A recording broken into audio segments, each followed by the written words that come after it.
Wanita itu sedang mengunjungi pacarnya di penjara, tapi sebenarnya ia diam-diam menyerahkan kartu telepon seluler yang disembunyikan di kukunya. Kartu itu dapat dijual dengan harga tinggi di penjara, tapi pria itu menggunakan semua uang itu untuk membeli plastisin karena itu adalah alat terpenting dalam rencana pelariannya. Saat sedang santai, pria tersebut dengan sengaja melemparkan batu ke dalam mesin pemotong rumput yang berhasil diluncurkan dan memecahkan kaca mobil sang dokter.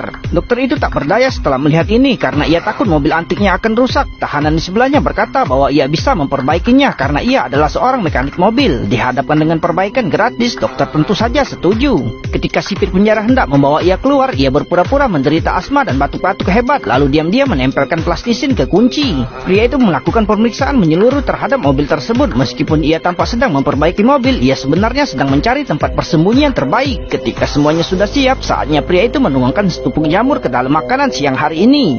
Ia memberi isyarat kepada rekannya dengan tatapannya, menunjukkan bahwa tindakannya dapat dimulai. Kemudian rekannya itu mencari sipir penjara, memberitahunya bahwa ia akan pergi ke ruang perawatan karena ia sakit. Saat para tahanan makan siang, mereka mulai berhalusinasi dan menjadi gila satu persatu. Bahkan rekan-rekan mereka sebagai koki juga terpengaruh. Melihat hal ini, pria itu mengambil pisau dan berpura-pura diracun, lalu mengiris telapak tangannya. Karena hal itu, sipir penjara segera mengirimnya ke ruang perawatan. Saat efek jamur mulai terjadi, penjara itu menjadi berantakan total. Semua orang berhalusinasi.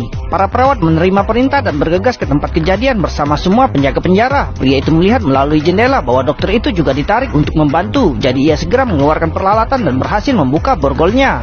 Mereka mengambil nitrogen cair untuk membuka pintu itu. Kemudian mereka mendapati bahwa koridor kosong dan diam-diam datang ke pintu mengeluarkan kunci yang telah diukir sebelumnya.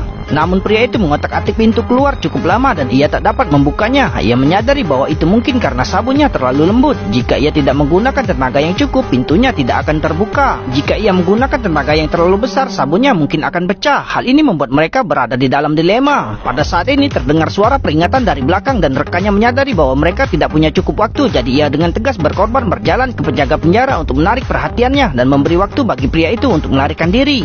Pria itu menggunakan kelincahannya untuk menghindari pandangan polisi di sepanjang jalan dan kemudian ia membuka bagasi mobil dan berbaring. Setelah diperiksa oleh dokter, para narapidana hanya berhalusinasi dan mereka hanya perlu menunggu beberapa saat sebelum mereka kembali normal. Setelah berkata demikian, sang dokter pun membawa kembali barang bawaannya itu ke dalam mobil.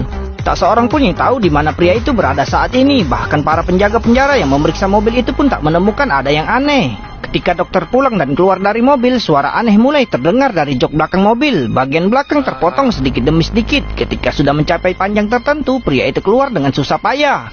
Ia pun akhirnya bisa melarikan diri.